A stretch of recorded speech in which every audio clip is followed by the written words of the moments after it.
Antoine de Saint Exupéry's The Little Prince, first published in 1943, is one of the most beloved and widely translated books in the world. The novella follows a young prince who journeys across distant planets, using his encounters to explore timeless questions about love, friendship, responsibility, and the meaning of life. Though often considered a children's story, its philosophical depth has made it a classic for readers of all ages. The novella explores themes of innocence, imagination, love, loss, loneliness, and the contrast between childhood wonder and adult priorities. The story starts with the narrator remembering how differently he saw the world as a child.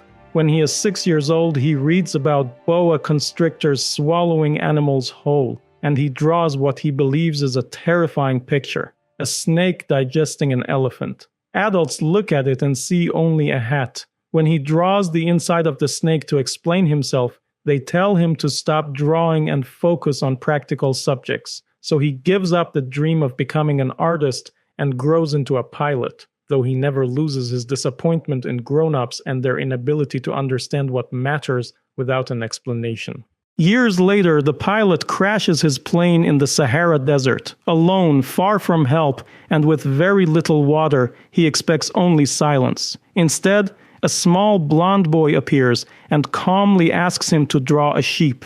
This is the little prince. He is not frightened, not lost in the ordinary way, and not impressed by the pilot's confusion. When the pilot shows him the old drawing of the boa constrictor, the little prince immediately understands it. That recognition matters because for the first time, the pilot has met someone who sees the world with the imagination of a child.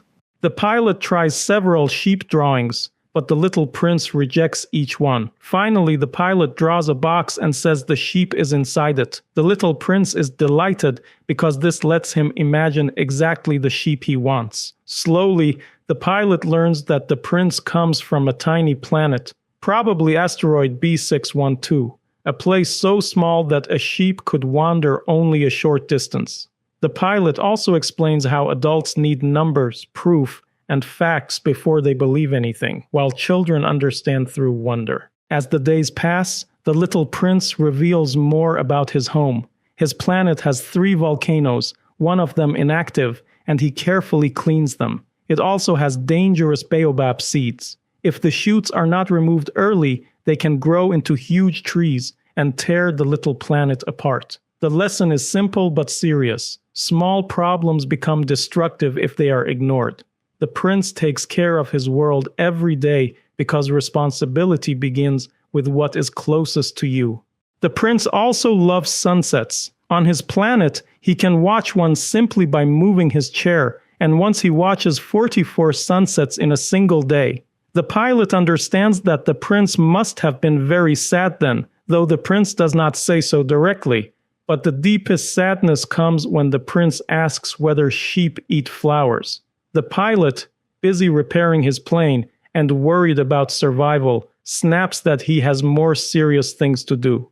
The little prince breaks down because to him, the fate of one flower is serious. If you love something unique, even a sheep's appetite becomes a matter of life and death. That flower is a rose. She appears one day on the prince's planet and grows slowly, beautifully, and dramatically. The prince loves her, but she is proud, demanding, and sometimes dishonest. He waters her, shelters her, and protects her from wind, yet her vanity hurts him. Too young to understand that love is shown more through actions than words, he doubts her and decides to leave. Before he goes, he cleans his planet and says goodbye.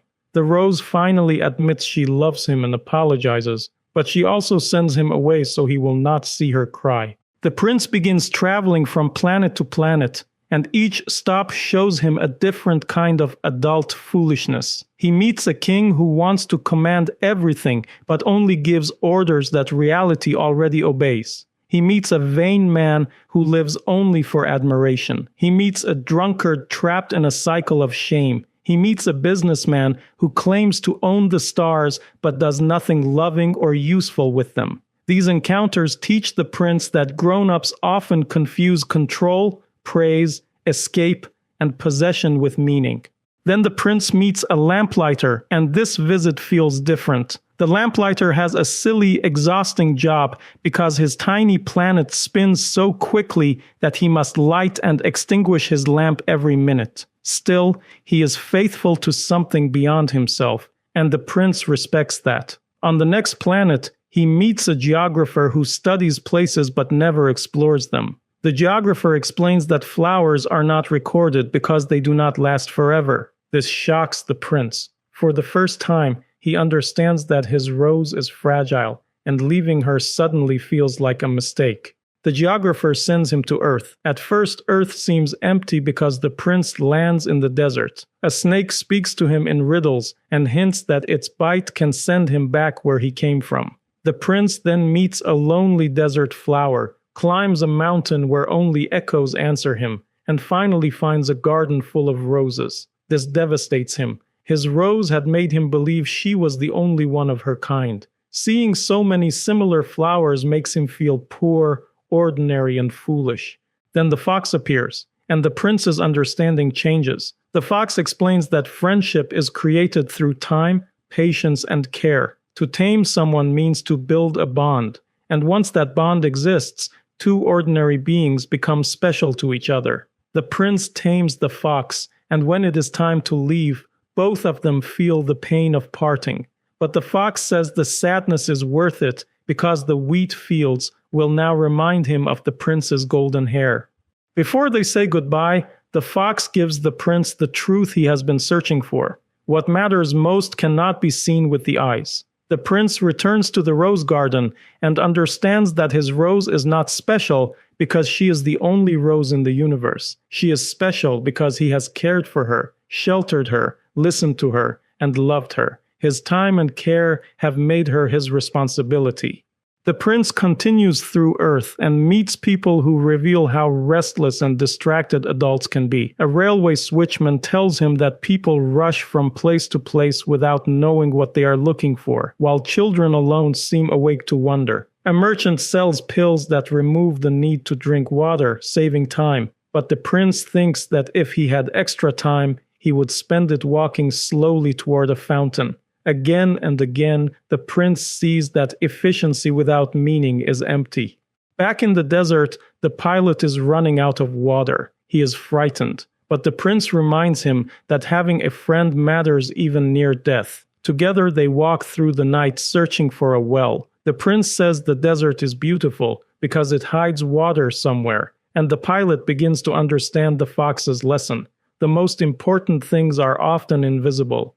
At dawn, they find a well. The water tastes precious not simply because it saves them, but because it comes after effort, hope, and companionship. The pilot fixes his plane, but he realizes the prince has his own plan. The anniversary of the prince's arrival on Earth has come, and the prince is preparing to return to his planet.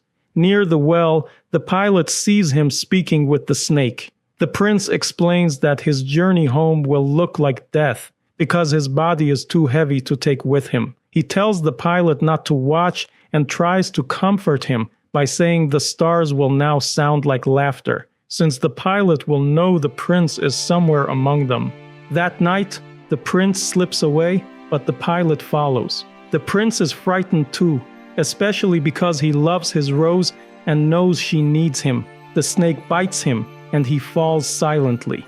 The next morning, the pilot cannot find his body, so he believes the prince has returned home. 6 years later, the pilot still thinks about him. He looks at the stars and hears them like bells, but he also worries because he forgot to draw a strap on the sheep's muzzle. If the sheep eats the rose, then the whole universe changes. To an adult, this concern might sound absurd. To the pilot, it is everything, because love makes even the smallest unseen question matter. In the end, the pilot asks anyone who travels through the Sahara to watch for the place where he met the little prince. If someone sees a small laughing traveler with golden hair, he asks to be told immediately. The story ends with longing, but also with wonder. Somewhere among the stars, the little prince may still be caring for his rose.